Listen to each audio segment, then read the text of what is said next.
Yeah, January 6th was a truly wild day in Washington, D.C. And, I think we all saw things on our television screens that I don't think any of us ever expected to see in our lifetimes.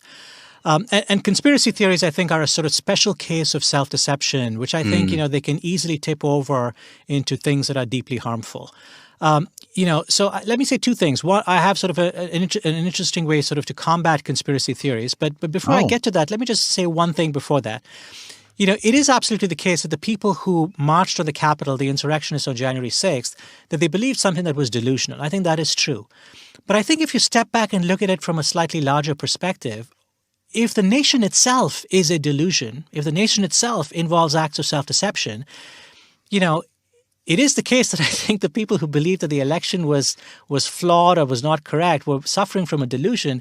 But in some ways, what we're describing here is sort of a battle of different kinds of delusions, right? In other words, if you had sort of someone visiting from another galaxy for a second, just imagine that you had an anthropologist who comes to us from a distant galaxy, travels across millions of miles of empty space to arrive at this little tiny speck of a planet and finds that this one species on the planet, one species out of 8 million species on the planet, believes that it is so dominant that it has divided the planet into 190 different territories and believes in these territories so deeply and so passionately that they've armed themselves with nuclear weapons and are willing to destroy themselves and the entire planet over the integrity of these 190 different lines in the sand.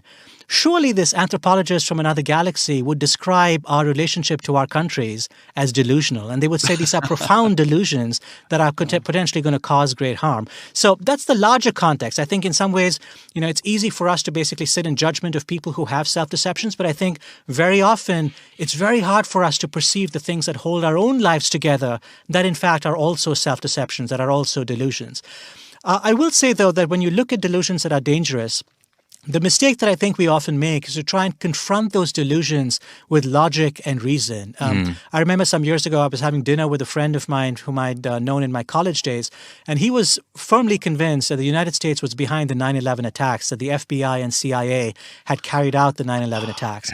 And I remember arguing with him for 90 minutes over dinner, and at the end of that, I hadn't convinced him. If anything, he was even more fervent in his belief that the United States was behind the attack, and perhaps our friendship had frayed a little.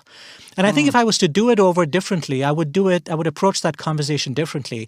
Instead of telling him that he was an idiot and a moron and trying to throw logic at him, I would ask him many more questions. I would ask him how he came to the belief that he has. I would ask him how he knows what he knows. I would in some ways ask him to explain his belief to me. Psychologists sometimes I've come up with this interesting idea of something called the illusion of explanatory depth.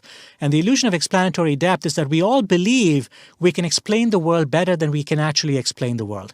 So, for example, if I were to ask you, how do your glasses work? Or how does your microphone work?